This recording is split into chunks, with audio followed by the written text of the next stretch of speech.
not to touch the earth, not to see the sun, nothing left to do but run, run, run, let's run.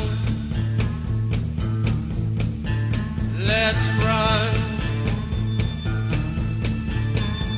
House upon the hill, moon is lying still, shadows of the trees, witnessing the wild breeze. Come on, baby, run with me. There are places where trees and bushes do not grow.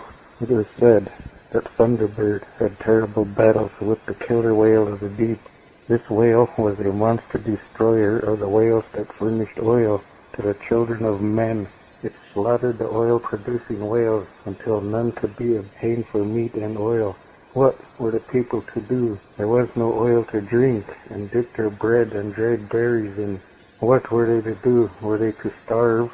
Thunderbird saw their plight, and soared from her nest in yonder dark hole in the mountains. She soared far out over the placid waters, and there poised herself high up in the air and waited for the killer to come to the surface of the water as it chased its fleeting prey. It came, and as quick as a flash, the powerful bird darted and seized it in her flinty talons. Then, above the water surface, she lifted it with great effort and soared away toward the land areas. Passing beyond the oceans with her ponderous load, she tired, was compelled to alight and rest her wings. With each and every time the bulky beast was allowed to reach solid land, there was a terrible battle, for it was powerful and fought for its life with terrible energy. In addition, each time they fought a desperate encounter, they tore all the trees up by the roots, and since that time, no trees have grown in these places to this day. They have been prairies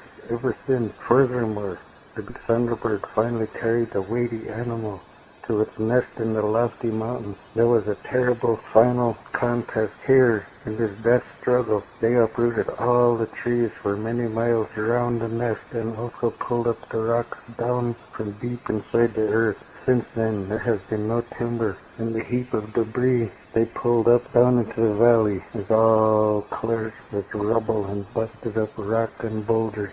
Thunderbird, however, finally triumphed. It killed the beast and tore its great and mighty body to pieces, and then, finding that it was not good to eat, it hurled the pieces from its nest in all directions, where the respective pieces turned to stone under the curse of the enraged bird. You can see them there now. They are projecting pointed rocky ridges of the high region. Before that time, this section was practically level. Now you know that broken up rocky place is the mountains. That is not all. The killer whale had a son, so after the Thunderbird had killed a parent whale, it set out to capture and destroy this beast also. This young monster was much smaller than its father, smaller on account of its not being fully developed. Nevertheless, it was more agile and wary. Consequently, it took days and days of hovering over the sea before the bird of the upper sky could drop down on it, seize it with its talons. But the unfortunate day came to it also, as it had to the parent killer. It was chasing a school of whales when there was a rustling noise, and then before it could dive to the lower depths of the water, it felt itself being lifted high into the air. As it was, at the same time, it felt the excruciating pain caused by the huge flinty talons of the bird being sunk deep into its body. It fought, but there was no match for its adversary. High into the air, the bird carried it over the land, finally dropping it to the surface. And at this place, there was another great battle. The son of the monster was at length killed, and its body torn to pieces. However, its huge body dammed the original channels of the rivers, caused it to make the big bend to the south. Huge pieces of blubber, now stone, covered the ground in all directions. You can see these lines of rocks along the rivers there at any time. My father, whose father's father at a medicine man who related this story to the writer, also told me that following the killing of this destroyer of the food animals of man, there was a great storm. Flashes of lightning had darkened and blackened the sky, and a great crashing thunder noise everywhere. He also said that there was shaking, jumping around, trembling beneath the earth, rolling as a rock below the great waters. This is where the origin of the rocky beaches, torn up rivers and boulders, long prairies had originated. Thunderbird and killer whale fought their terrible battles all up and down this coast and far inland.